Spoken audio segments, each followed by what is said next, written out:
Hey everyone, today I'm showing you how to make stencil art in easy way.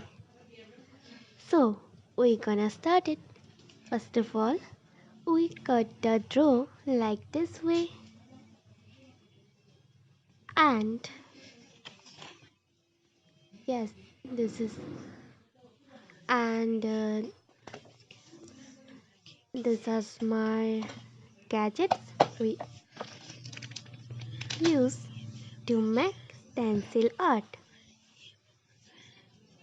So this is fonts,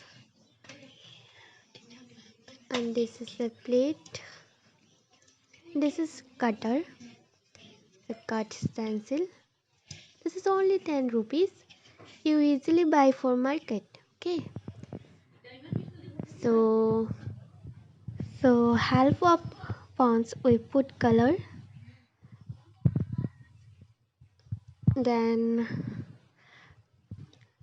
dry for some few seconds, minute, and these are the result, and these are the main result.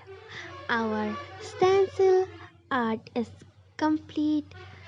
So guys, thanks for watching.